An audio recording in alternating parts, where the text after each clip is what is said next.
Woohoo! Welcome everyone to a new Girlfriends and Football. It's postseason, baby, and we got a lot to chat about. We've got coaches being fired, things happening, more Aaron Rodgers drama, all the things. And we got our favorite ladies here, Sherry in the house, Beth in the house, and your girl, Hey. Coach Desi. And I'm not gonna lie, Beth and I are still in recovery mode. Yes. Beth, would you like to share what it is that we did this weekend?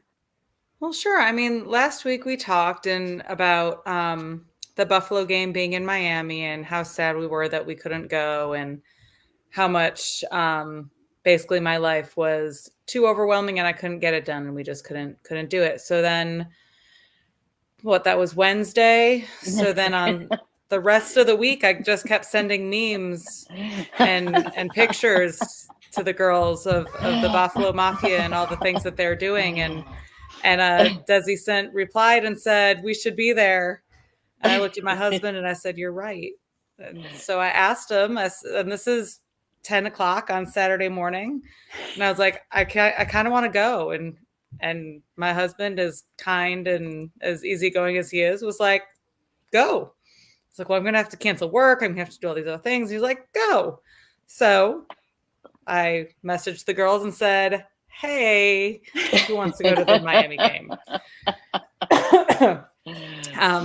Desi jumped right on it. Sherry had some other commitments she couldn't partake in, but I got up at 4 a.m. on Sunday morning and was in the car by 5, made it to Tampa for lunch. And then Desi and I finished our travels to Miami, started tailgating around 5:30, met the Mafia by 6:30, had tickets by 7. We're in the game by 8. Yeah, and I might add that our tickets were very impressive because it came with all you can drink through the third quarter.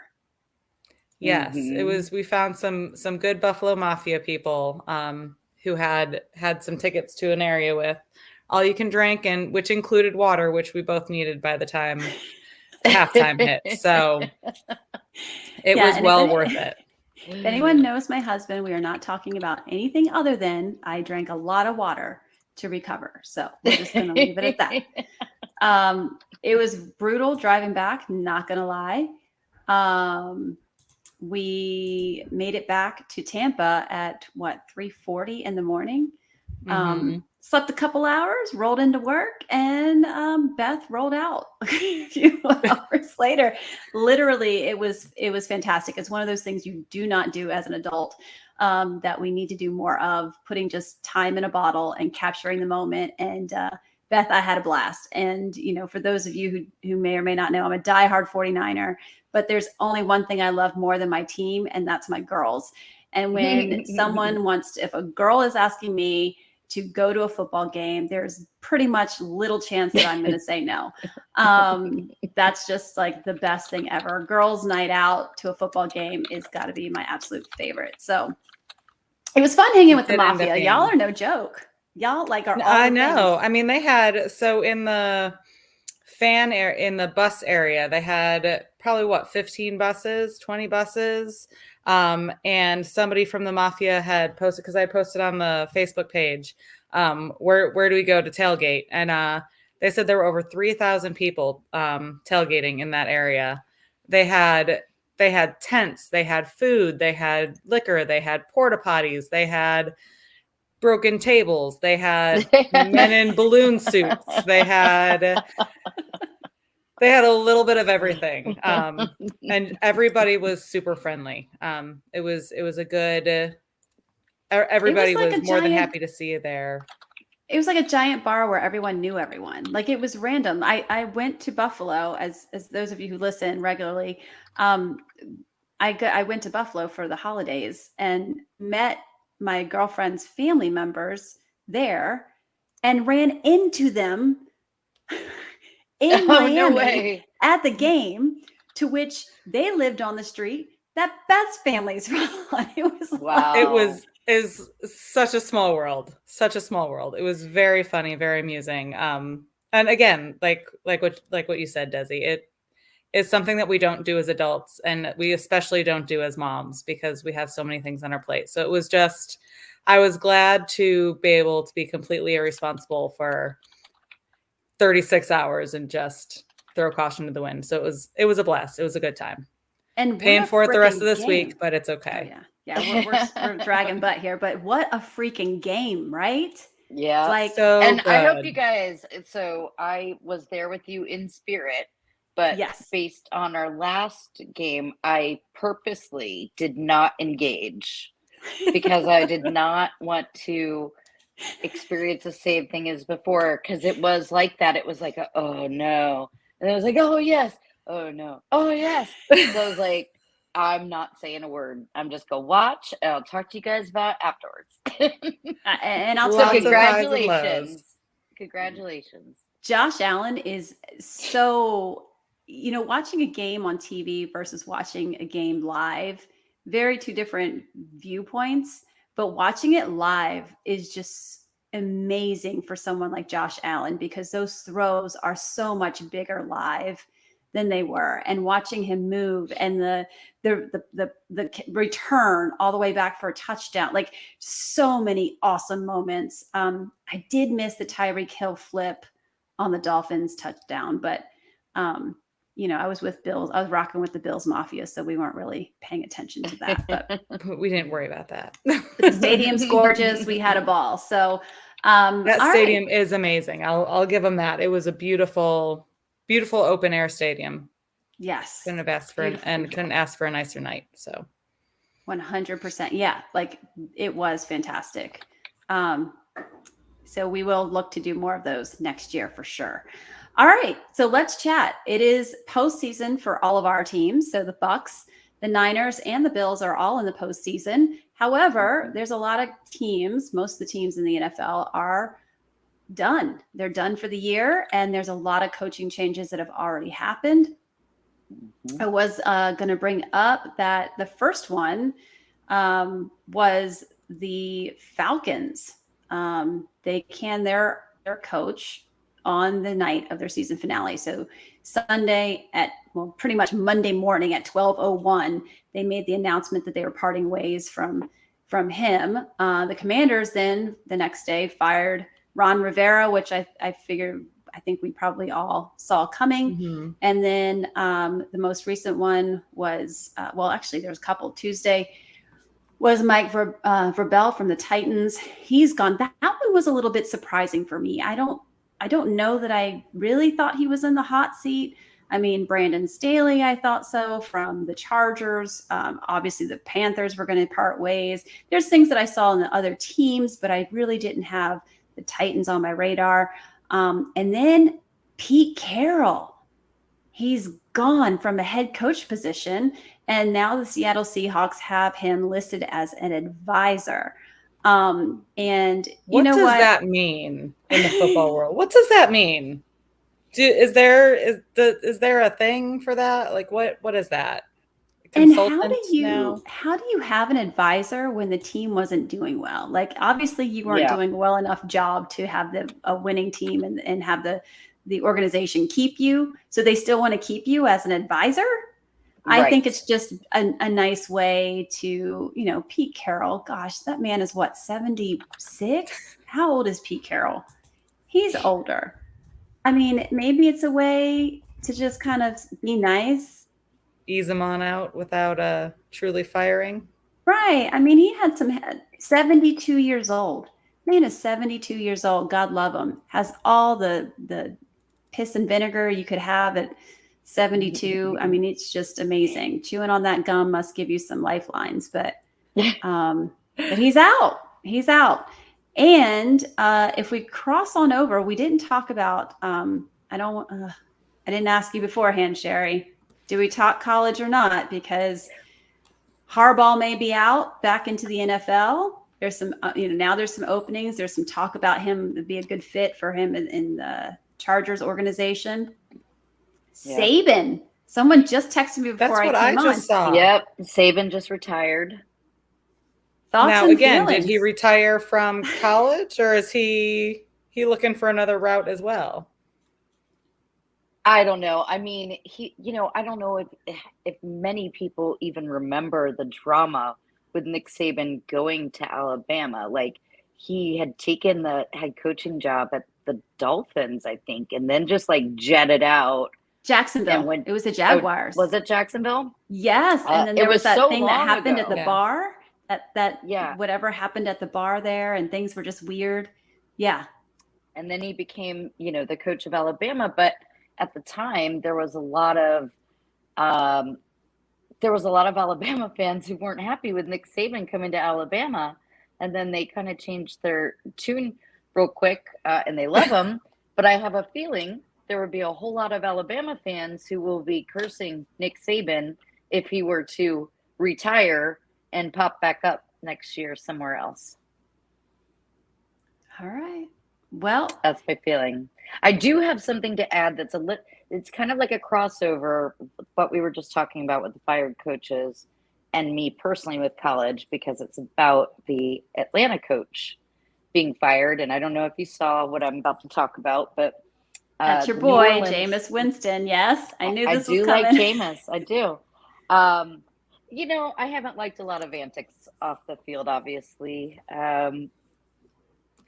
But overall, I don't know. I don't know anything for sure. Anyways, overall, what I will say is his teammates and coaches say he is like the greatest teammate to have on a team. So anyways, what happened is the New Orleans and Falcons game Sunday night. Now, New Orleans has knocked the Falcons out of the playoffs 6 consecutive seasons. Atlanta went into this game, I want to say, losing the last 4 out of 5 games. Like, they were done. The head coach was, in my opinion, Arthur Smith was getting fired anyway. Well, he was the first one. The controversy is that New Orleans was winning 41-17 over Atlanta. Okay, so they had already knocked them again out of a chance of the playoffs 6 consecutive seasons. In the last minute, Jameis was the quarterback, back up, and the coach called take a knee. Apparently, and this came out a little bit afterwards, so Jameis called an audible and handed the ball off to Jamal, I'm blanking on his last name, running back on New Orleans, so he would get a touchdown credit for the season, which he had not gotten all season. And even if whatever happened, interception, worst case scenario, they were still so far up. So apparently Jameis and the team decided on this together. They weren't like, I guess it happens all the time from what I'm reading, right? They call an audible. So they made that decision. Well, apparently Arthur Smith was just so pissed off for Jameis for running up the score and for making him look bad. It's going to make him get fired and all this kind of stuff. And I'm like, I saw all this hubbub and I saw all these tweets coming out in support of Jameis, and I'm like, what controversial thing did I miss? And to me, there was nothing controversial about it. It was like, would this have been anything if the coach wasn't getting fired? So I don't know if you guys saw that and what your take is on it. I saw that too. I didn't hear it. Go ahead, share it, Desi, because you probably have more info on me. I was just surprised to see the whole thing. I don't know who is right or wrong in that. I mean, get the guy a touchdown, but in the same breath, it wasn't anything illegal. There wasn't anything illegal. Yeah. There was a game, if you remember correctly, the week 1 of the season, I think, where Miami scored 72 points. So. But they didn't go for the last touchdown. They didn't go for the record. If you recall, they stopped there. But they did get up to 72. Yeah, I think the controversy was that they were in victory formation. So for those of you who don't know what victory formation is, that's basically where you're going to take a knee. And that, pretty much that's like that was the thing, was that he was in victory formation, that it's just, okay, it's going to be automatically a knee. Like, it's kind of an agreed upon like ending of the game. And like so is that like when a kicker goes to kick the ball and then they fake the play? Well, that's essentially what happened. So is that illegal? Is it illegal to No, fake we're not it? saying it's illegal, but that was really what it. It's a gentleman's game, right? Correct. It's a gentleman's. Like that's kind of like the nod of like, and you're kind of kicking a dog when it's down. So it's probably there's absolutely nothing illegal, nothing wrong, black and white about it, but it's more about just pretty much kicking a dog when it's down. And neither team belonged in the postseason anyway. They didn't do enough. Yeah. I mean, let's be real. Like the coach was gonna not be a coach. He was gonna get fired anyway, regardless of what happened there. So. I guess that's what my take is on it. So you say kick a dog when it's down. I'm like, you already lost 41-17. You've lost 6 times to the same team, and it's that much of a kick in a dog when you're down to go 48-17 instead of 41 versus, the side of it's a lot to get a touchdown a year. You're like, that coach's job was already on the line. I don't know if the running back's job would have been if he didn't get a touchdown. But well, so Sherry, I would agree with you until what Coach Desi said about the victory formation. It's one of those things where I feel like then it's in a gentleman's agreement, right? Like the game is done and whatnot. And that's like turning around on 8 when you're taking 10 steps in a duel, right? Like I didn't actually realize it was in a victory formation. So I agree with you up until we talked about victory formation. If it's on that, then it's like nobody was expecting it. Everybody was just anticipating the game to be over. So really, I mean, you scored a touchdown, but nobody thought you were playing anyway. Yeah. Right. Yeah. Kind of like meh. Yeah. It's just just typical of how that season should probably end. Yeah. Just not the best situation. All right. So, but also when we talk about all of these firings, nobody's heard anything about Bill Belichick? Like, why does he still have a job? He's not actually left yet. Well, it's interesting when Vrabel from the Titans got fired. There's talks about him now. Like now, we should be hearing Belichick because he might be what New England is looking for as a fill-in when Belichick leaves. But I think what I heard on Get Up, I don't know if it was today or yesterday, but they were talking about how really because Belichick's been there for decades and he's brought so many Super Bowls that it's not just a separation, it's contractual things and then how do you come out and say it and making the announcement and doing all the things so that it's all smoothed over the appropriate way as you would want to be kind of delicate with a Hall of Fame coach. Yeah. So, but it's coming. I think we're all just kind of anticipating it. I did not know the Nick Saban thing was coming down the pike. Of course, I don't follow college. So that was the shocker to me today, as well as Pete Carroll. I mean, I figured at some point he was going to have to end. I just didn't know if it would be till death do you part or whether it was going to be elective in whatever. I feel like I just haven't even not that I pay attention to Seattle necessarily a lot, but I just feel like I haven't really heard his name much, Yeah. Well, they're in our division, so I've got to hear this man's name all the time and, watch him chewing gum and just let my spine curl up. Painful. All right. So in other news, the All-Pro team that was voted on by the Players Association, so the players get to vote for the All-Pro team, was listed today. And for those of you who don't know, offense, they chose Lamar Jackson for quarterback. Running back was the man, the myth, the legend, Christian McCaffrey. Fullback was Kyle Juszczyk. Wide receiver, CeeDee Lamb and Tyreek Hill. Tight end, Travis Kelce. Left tackle, Trent Williams. Left guard, Joel Bitonio and Tyler Smith. Center was Jason Kelce. And right guard, Zach Martin. And right tackle, Lane Johnson. So that's offense. I know amongst the 49ers, we were not really in agreement with Travis Kelce.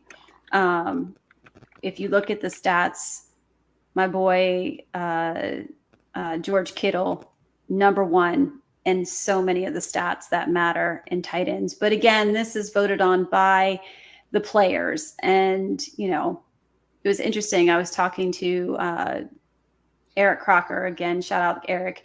He's a former NFL player, and I was on his podcast earlier today, and he was talking about how it's surprising how many NFL players don't know a lot about the NFL in terms of like I guess like when you're coming into the league, there's all this education as far as finances and how to manage your money and things like that. And I guess there's like some sort of NFL knowledge bank that happens. And he was like, I basically had to carry the team because they're like, well, what team is in which division? Like they're coming in not knowing that because they may not, you know, just because they play doesn't mean they're watching the NFL that much. So it was pretty interesting to hear that and know that there's not a lot of players that know that much. So sometimes, you know, this just happens to be the list that comes out based on certain players playing against these teams. But based on the names that I gave, do you guys have any surprises, anything that you would have changed up? I don't think there's any surprises. I think this used to be a more surprising thing, meaning coaches getting fired after one season or, you know, a season and a half. Like it just used to be so much more of a longer term. And I just don't think I don't think there's any surprises anymore. I have actually a really funny story. I'll try to make this quick. It was like 10 years ago. I was on a plane leaving a golf conference. This is when I used to travel all the time. So I got upgraded all the time. It was a golf industry. We tended to party a little hard, very early morning flight, very early. And I had gotten upgraded and I kind of slumped into my seat. I'm just planning on sleeping against the window. And I start talking to the guy next to me because we're delayed on the runway forever. And I'm just looking at him like I know him from somewhere. And I just left a golf conference. So I'm thinking he's a pro golfer. And I'm talking to him. I had just started actually playing fantasy football around that time. So we had kind of gotten into a fantasy football talks. We start talking about, I said, it's been a really rough year for coaches. This is the year that Lovie Smith got fired, which I was totally shocked by. It was like 10 coaches. And I feel like that's about when they started getting fired after, you know, shorter amount of time at the club. And he's like, and as we're still talking, it's hours on the runway, we're delayed. He's like, it was within the first hour, he says, I was one of the coaches that had a bad year this year. I was sitting next to Ken Wisenhunt, who at the time was he was the head coach at Arizona. He had gone, to Arizona. He was fired head coach and was going to be the offensive coordinator at San Diego Chargers. So, Insert foot into mouth. Now, I mean, maybe working well for me as I was a little bit drunk still.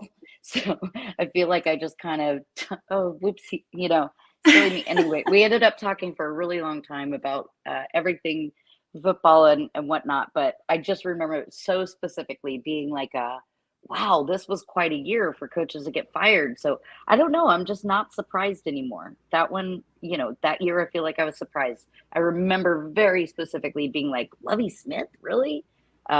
So anyway, no surprises here. Got it. Beth, any surprises on the list of the NFL Players Association All-Pro list on the offensive side? I mean, Josh Allen. I knew it. You know, that's just me. So here's the thing. Like, I feel like he's frequently slighted because of his because he is a little bit of a loose cannon. But when you look at his numbers are as good or better than any of these guys. And so that frustrates me, frustrates the Bills a little bit. But it is what it is. Yeah, I would have, you know, and again, this is voted on by the players. This isn't the all-pro list that will be coming out later. That's voted on by the Associated Press. So this is just players voting on these folks. I mean, it'd be interesting to see how that list, the Associated Press's list, compares with the Players Association list. So I don't think you're wrong, Beth. I mean, Lamar Jackson deserves it as well, but I think Absolutely. Josh Allen, I think you're right. I think Josh Allen does get overlooked, and which is surprising because I think that the Bills would not be the Bills without Josh Allen, without question. Their offense would not be as productive, and you would not see what you see with him there. So defensively, the list goes on to the edge rushers. You got Myles Garrett from the Browns, Max Crosby from the Raiders. Nose tackle was Dexter Lawrence from the Giants. The interior defensive linemen, Chris Jones from the Chiefs, Aaron Donald from the Rams. Off-ball linebackers, Roquan Smith from the Ravens, and of course, my favorite, Fred Warner from the Niners. Cornerbacks are Deron Bland from the Cowboys, Patrick Surtain from the Broncos, and free safety Jesse Bates III from the Falcons. Strong safety Kyle Hamilton from the Ravens. So a lot of Ravens players are on this list here. And so from the defensive side, ladies, do we agree? I think so. All right. I'm here for it. And then I mean, don't even know. like my team, my players are like barely squeaking in here. You know, we're not making any top lists. But you are in the playoffs. Exactly. We are, and we are I can't wait. In a home game. Yeah, we're going to talk about that here. Last thing I want to cover here on this list, and then we'll move on. Special teams kick returner was Kaysen Nixon from the Packers, punt returner Darius Davis from Chargers, core teamer Jalen Reeves-Maybin from the Lions, Brendan Schuler from the Patriots, kicker Brandon Aubrey from the Cowboys, and punter AJ Cole from the Raiders, and lastly, long snapper Ross Matisik from the Jaguars. So that is the Players Association All-Pro list. We are eagerly awaiting the Associated Press's All-Pro list, which should come out in days. All right, switching up. Let's talk playoffs. I'm going to share the picture here. Let me fix this up. We're here. We're going to talk about it. I am going to have particular ball this week because my team is not playing, so I get to not be stressed out and enjoy some games here. Here we go. Let's see. This is the picture right here. This is what we got going down. So AFC side, we got Baltimore in the number 1 seed. We got Cleveland playing Houston. That's going to be an incredible game. I can't wait to watch that. Joe Flacco, CJ Stroud. Then we have number 6 Miami against number 3 Kansas City. That's going to be an incredible game. And then you've got Pittsburgh versus Buffalo. Hey, hey. And where are we playing this game, Beth? In Buffalo. In Buffalo. Yes, ma'am. So we've got home field for the Bills. So let's just talk AFC for the moment. Let's take Bills-Pittsburgh. Who are we picking, ladies? Come on, man. I mean, I'm saying. I think it's going to be the Bills. I think there's been some projections. Another Bills friend of mine texted me, and I didn't take good close look at it, but let me just take a look at it now. She sent me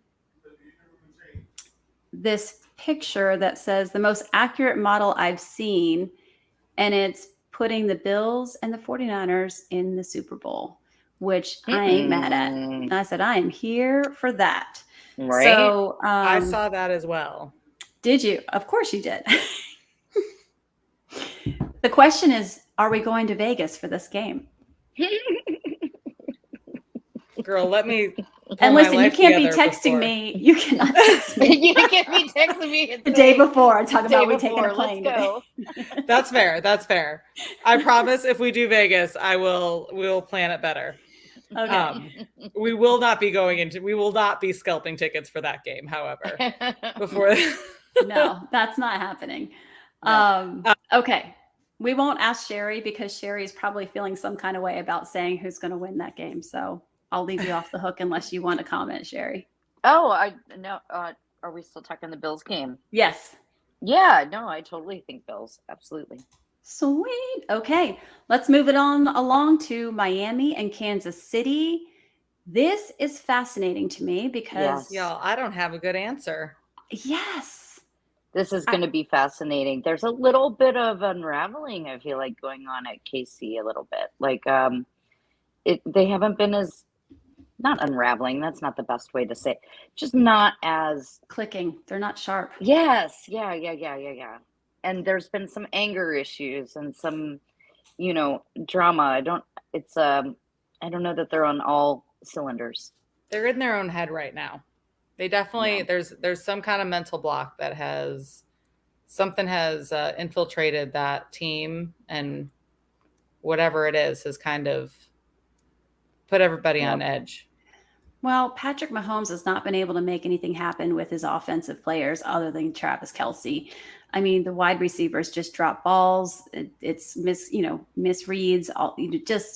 He doesn't have a good wide receiver core around him. And so do you pick a future Hall of Fame quarterback in Patrick Mahomes with Travis Kelce as his only real target that he can rely on versus a high-powered Miami team who's got Tua Tagovailoa with all these amazing weapons around him, but they haven't been super successful against teams that are, winning. So, Right. So that are good. So it's like really interesting matchup here, and I really don't know which way to go with it. If I am picking, I think don't take this personally, Casey. I mean, y'all been in there for a minute, but I think it's time to let someone else come in for a moment. And I think I'm okay if Miami wins this. Does that put Miami back in Buffalo? I mean, let's see. I think it does. It depends. So if they win here, yes, it would. No. Miami would have to play Baltimore because they're the 6. If Pittsburgh gets eliminated, then the 6 seed would play the number 1, I think. Because it recalibrates. Oh, so it doesn't, it's not just a unilateral type, because Kansas City, I believe, would go to Buffalo if they won. Well, because they're a 3rd seed. So, see how right now the number 2 plays the number 7. So the 7 is the worst against the best of the teams that are playing this weekend. And then you have the 3rd seed is playing the second worst of the of the 7 that are playing. So if Miami wins, then we play Cleveland or Houston. Whoever wins that game. Yes, I believe that is correct. So, what do you guys think? I'm saying Miami. I would agree. I think Miami. I think it's a push. I think it's going to be a great game. It's going to be close no matter what. I would agree with you on that. It's going to be close no matter what. Most of the time I root for the underdog, except I see Tampa Bay is ranked 4th over Philly, so I can't use that all the time. I think I don't. Tampa Bay 4th over Philly. Yeah. Let me just marinate on that statement for a moment. Yeah.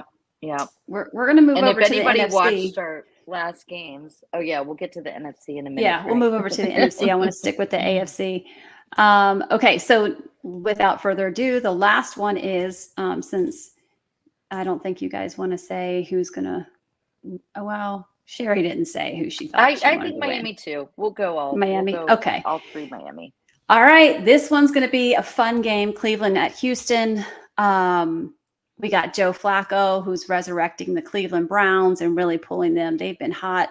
Houston pulled off a wonderful win last week to get in. Fantastic show from CJ Stroud last week. So this is going to be an interesting game. I mean, all these games, right? It's the postseason. This is what we live for. It's amazing games. And this is like everything.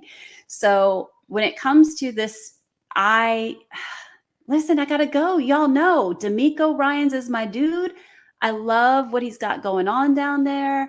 I love CJ Stroud. My choice is Houston.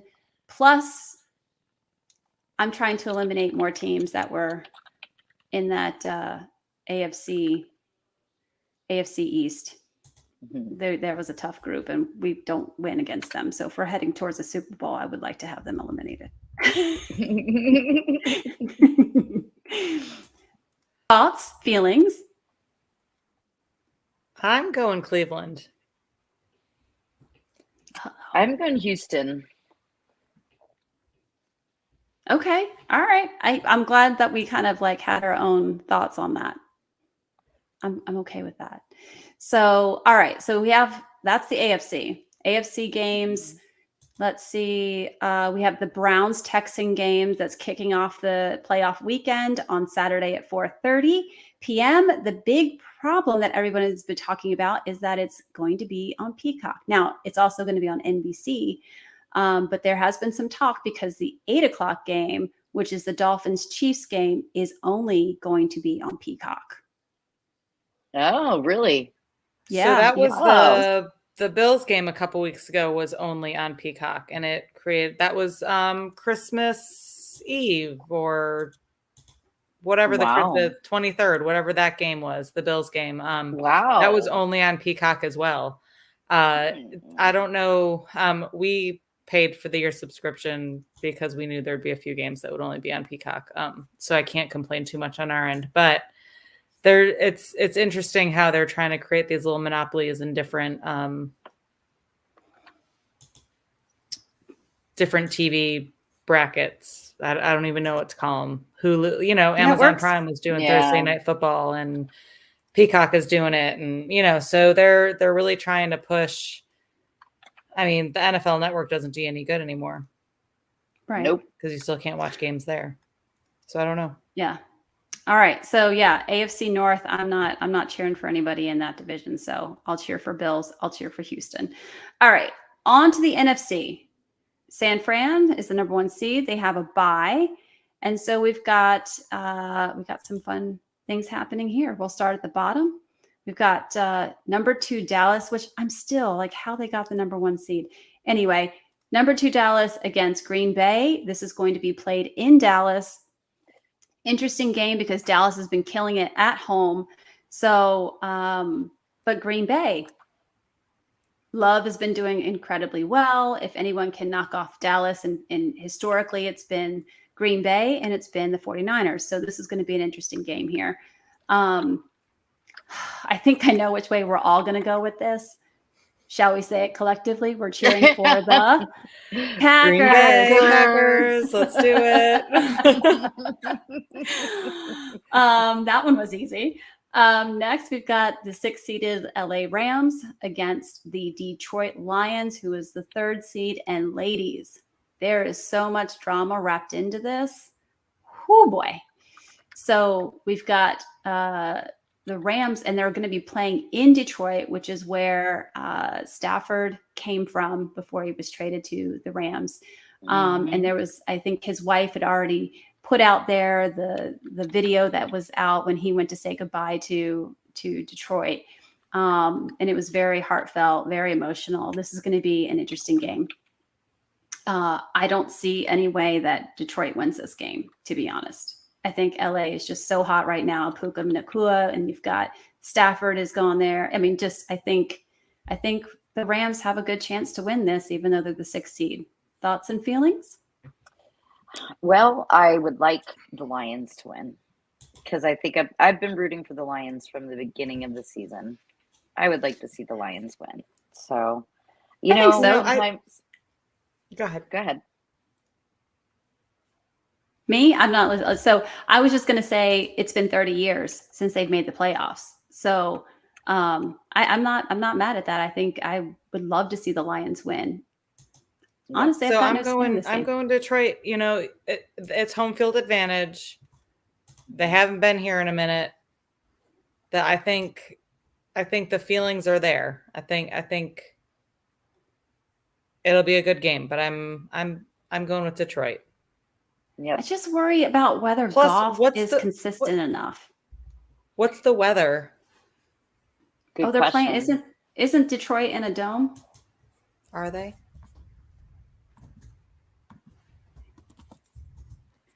Stand by. Oh, I think they are, play in because the that's where Metrodome, Buffalo don't had they? to go. That's where Buffalo had to go Ford Field. last year, right?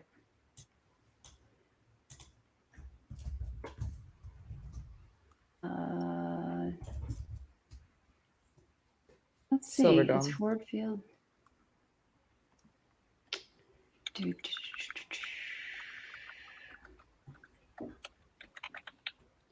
I don't know if it's a dome or not. I think it is. It is. It is. I think that's where Buffalo ended up playing last year.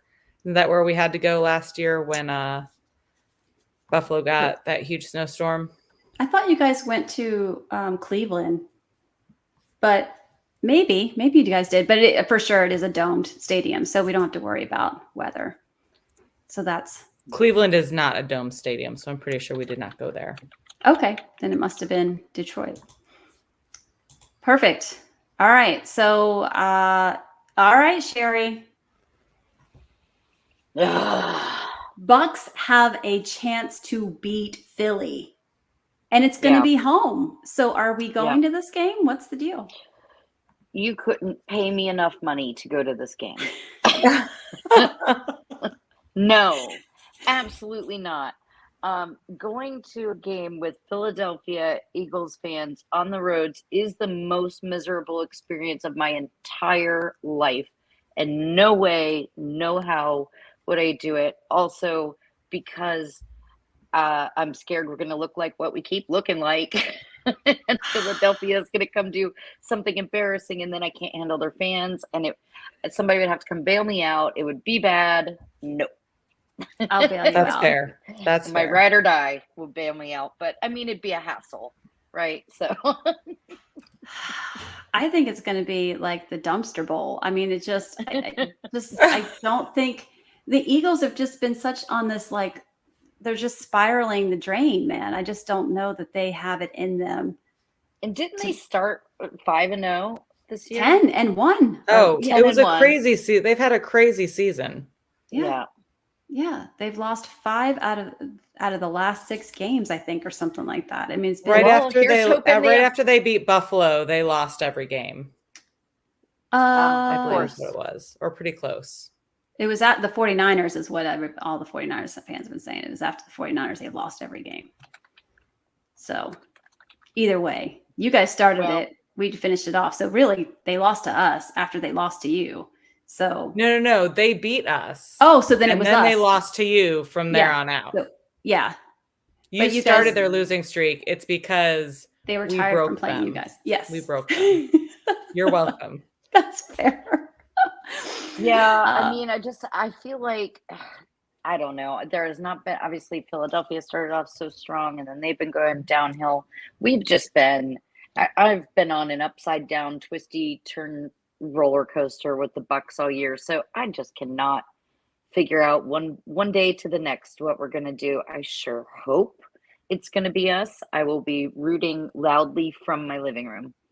Well, if Dallas beats Green Bay and the Rams beat Detroit, the 49ers will play the Rams, which could be interesting. If Tampa Bay wins, you guys would play whoever wins, let's see, the 4th seed. So the 2nd wins, the 3rd seed wins.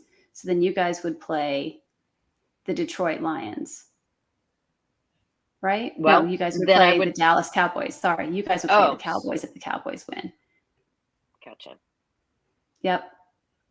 No, why can I not see the numbers right? So if Dallas beats Green Bay and Detroit beats the Rams, that would mean 2, 3, you're the 4 seed. You would play the 1 seed. So that's what I was trying to get to. I was like, you and I would play each other. That's what I was trying to get to. Sorry, my brain is like, it's late on a Wednesday night. So there is a chance that yours and I's team meets in the postseason. But that wouldn't that be crazy? I mean, it can happen. It's the NFL. That's another game you guys would both end up being at. But that would be in San Fran. So Yeah. I mean, Touche. I need to start a GoFundMe if that's going to happen. So I'm just saying. All right. So to finish There's only off so many business trips we can take. only so Right. many. I think I just met and exceeded my budget this past weekend with Beth. So I'm just going to put that out there. Sorry. All right. So Sunday's games, we have the 1:00 game is the Bills Steelers game. The 4:30 game is the Cowboys Packers game. And at 8:00 is the Lions LA Rams game. And then we have Monday night is the Bucs Eagles game, which I think you guys played Monday night earlier this season. And I went to that game. It was a Monday night game. I think you guys played each other. And I know for sure I didn't because I wouldn't go to an Eagles game. You know what? I didn't see that many Eagles fans there. I was kind of shocked. And when everybody said there were so many Eagles fans, and they must have been on the other side of the stadium because trust me, as a 49er fan wearing 49er gear in a Bucs stadium, I probably would have heard some stuff. Actually, that's the game that I ran into a bunch of Bills fans. A bunch of Bills fans were at that game. That was fun. We're everywhere. All right, guys. So we got football coming up this week. Let's see. There's one more thing that we cannot stop talking about. So Aaron Rodgers. What did I send you guys? Pat McAfee announced today that Jets' Aaron Rodgers will no longer appear as a guest on his show for the remainder of the NFL season. This decision was most likely made by McAfee himself as he has creative control and control of guest booking. This was a Instagram or a post from Dov Kleiman that I think I posted today. Yes. Yeah. And I read another quick article about it too, because it's interesting. I guess he's been on there every week. I don't listen to the show, full transparency, but I guess he's on there weekly, and and McAfee was saying that he was done. He's ready to not have to deal with Aaron Rodgers anymore. Well, he also said that he feels like somebody's trying to sabotage his show getting with Aaron Rodgers on there, because he's like, every time he tries to talk about something football, he's just off the rails. I mean, on everything. I have never lost so much respect for one person in the span of 2 to 3 years. Like he was my up here. He is below my feet. Like there. Yeah, I've just my personal fall from grace or Aaron Rodgers' fall from grace with me has been astounding. And it's like this. Man, just talk about football. Like, just spend your time on football. Like, recover your year on football. Like, what he's doing with his spare time, I don't think he's really mentalizing his return to the game, because there is so much junk going on in that big old head of his. Like, I don't really feel he's doing a whole lot of this meditating and, making himself mindful for the game, because he is putting on a fucking tinfoil hat and sitting around every day, and that cannot be good for football. I appreciate that cannot be good for football. And I can't wait. That's a good quote. I'm going to continue to enjoy the rest of this season. Trust me, because this is a magical season, and I just have loved every second of this year. It's been great. It's been great with you guys starting this podcast. Looking forward to every Wednesday night. It's been great. But you do know he's going to be healthy for the start of the 2024-25 season. Maybe if he's playing, he'll talk less. That would be amazing. Okay. Well, we have that. I mean, I feel like if he's got something else to entertain himself with, maybe the crazy will damper down a little bit. Maybe. I don't know. I think, I don't know. I think he's definitely, he's given himself a brand. Okay. Let's say that he's given himself he's got a brand. I don't know if it's a good one. He's made his lane. Well, all right, guys. So that's it for this week. We have an amazing grouping of football games to watch this weekend. It is the playoffs, and I'll be rooting for both your all's teams this weekend. And that'll be it for us. So happy playoffs and happy football. All right. Bye, everyone.